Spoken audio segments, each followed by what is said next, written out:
Hey y'all, welcome to my channel. I'm CJ, and today we're going to be reviewing W.A.S.P's fourth studio album, The Headless Children. Now, The Headless Children is a huge departure from the first three albums that W.A.S.P did. So the first three albums were more of kind of your glam, shock rock type of albums, where The Headless Children is more of a hard rock, straight hard rock, heavy metal type of album. You can hear it not only in the music, the lyrics, but you can also see it visually. Blackie and the boys kind of took a big departure from the costumes of, the chains and the leather and the blood and the guts and everything else, and kind of stripped it back down to a hard rock look, jeans, t-shirts, leather jackets, things like that. No makeup, nothing like that, just kind of straight rock. And this album is definitely a great hard rock, heavy metal album. The lineup on this album is pretty much the same with one major exception. So Blackie Lawless is, of course, going to be the mainstay throughout all the W.A.S.P albums. He's, of course, lead vocals. He plays guitar. And then you've got Chris Holmes on lead guitar and vocals, Johnny Rod on bass, of course, but this time you've got the late, great Frankie Banali on drums. And you can definitely tell he makes a huge impact on this album. And we'll definitely get into Frankie a little bit more on the next album, but great drumming on this album. All right, let's get into it. So the first track on the album is The Heretic, The Lost Child. So this album, like I said, being a huge departure lyrically and musically, whereas the first three albums were more kind of your sex, drugs, rock and roll type of album. This one is definitely more of real life stuff. It's very political. It's more down to earth. And kicking it off, The Heretic, Lost Child is a great track. It's like I've said before, man, Blackie certainly knows how to kick an album off with a great song, and The Heretic is no different. You know, this album also is where Blackie kind of took over, took control. He produced this album. He wrote most of the songs himself. He did have a couple songs that Chris Holmes did help with, but for the most part, this is kind of more or less a Blackie Lawless album. And The Heretic, Lost Child is definitely, like I said, a great song. It's about gang violence. You know, he lives in LA, so he certainly knows a lot about gang violence going on in LA. And it comes through in this song. Great hard rock song. Great way to kick off the album. Strong lyrics. Great vocals. I mean, all around, just a fantastic song. I definitely give this song a 9 out of 10. Second track on the album is The Real Me. It is a cover of The Who. And if you don't know, Pete Townsend was certainly one of Blackie's biggest influences. The Who is one of his favorite bands. And in the next review, you're going to hear a lot of Who themes. And we'll get into that next week. But The Real Me cover, decent cover. It was one of their singles. They had a video come out to this one as well. Decent song. Not one of my favorites. One of them that I skip over. It's okay. They do play it a lot live. It's a 7 out of 10 for me. This album is very strong, and there's a lot of great songs on here. This just is kind of a decent cover, but not one of my favorites for sure.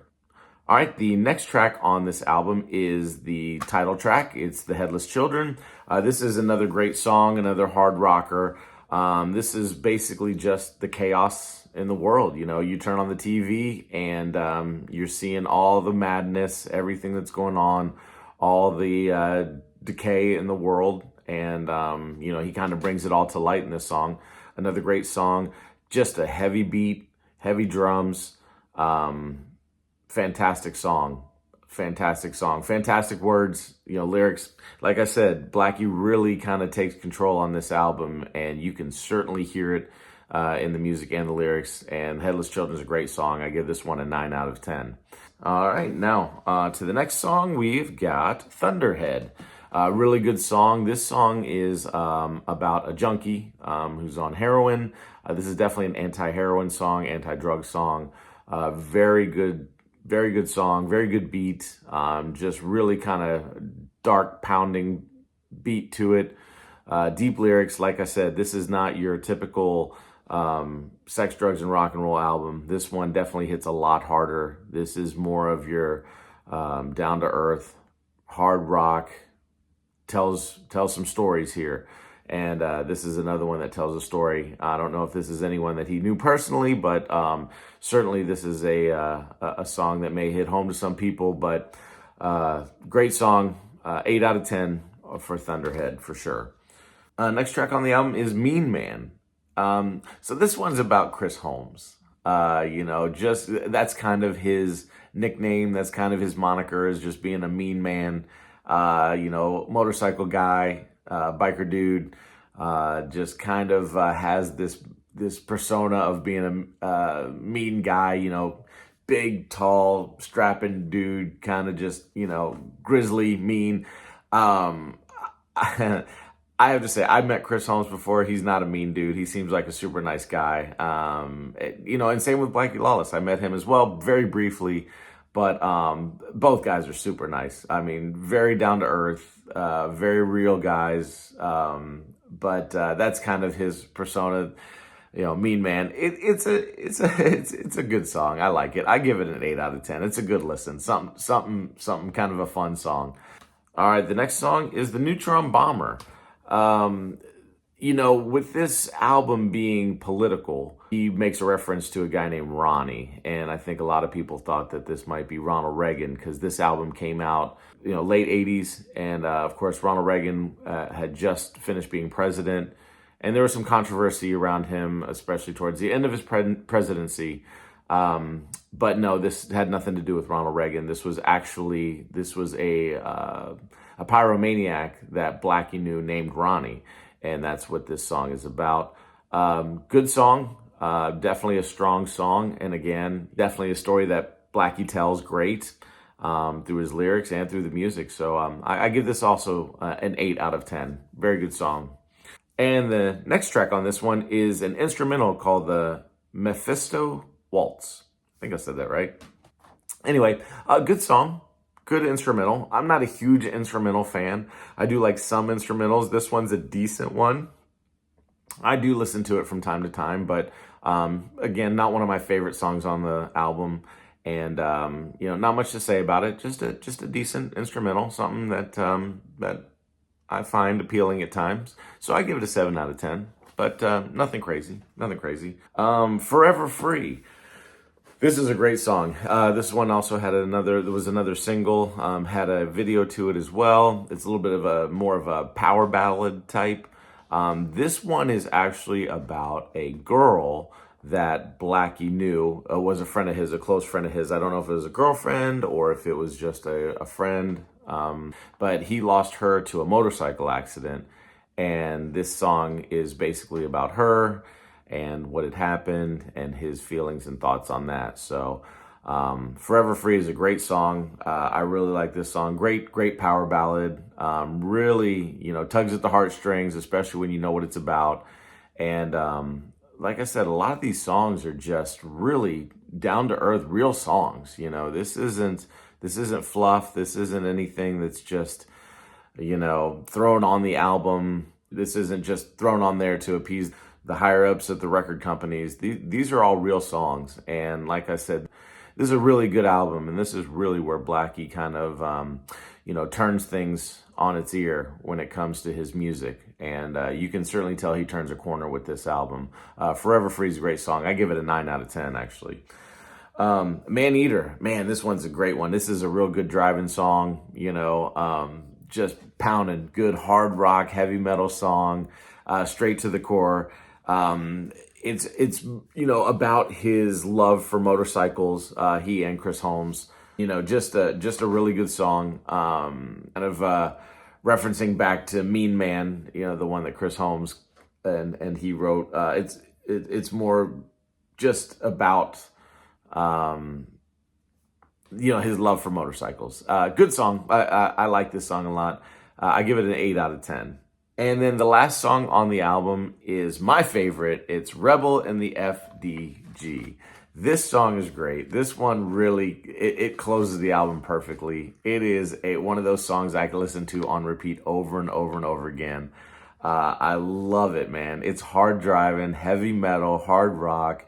Get in your car, just, go 100 miles an hour down the road. I mean, I don't advocate for that. Don't do that. But, it makes you feel like you want to.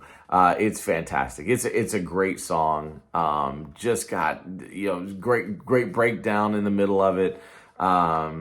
Where he's talking. It's just really, really a good song. If you're going to listen to any song on this album, to me, this is the song to listen to. I really love this song. And Rebel in the FDG. And FDG stands for effing decadent generation. And so it's a cool song. I give this one a 10 out of 10. It really is. It's my favorite song on the album. And this album, like I said, is really, really good. If you've listened to the big three, like I said, those are the first three albums that they brought out. That's kind of where they're staple albums, kind of that LA scene, Sunset Strip, hard rock, glam rock, shock rock type of albums, which are good, but this is really where everything takes a huge turn, and where, like I said, Blackie really starts to become more of the songwriter and the lyricist that will take him throughout the next chapter of songs and albums. And I absolutely love this album. I think it's a great way to kind of turn everything on its ear. And as far as the album itself goes, I give the Headless Children a 9 out of 10. Great album. Definitely worth a listen. Like I said, it's not the favorite of most W.A.S.P fans, but I really do like this, and it's a great album. So definitely want to check that out. Give Headless Children a listen. All right, well, thank you so much for checking out my channel. Again, I appreciate y'all being here. If you like what you see, go ahead and hit that subscribe button, and if you really like it, go ahead and give me a thumbs up as well. Leave a comment too. Let me know what you think. What do you think about this album? Do you think it's a good album? Great album? What are your favorite tracks?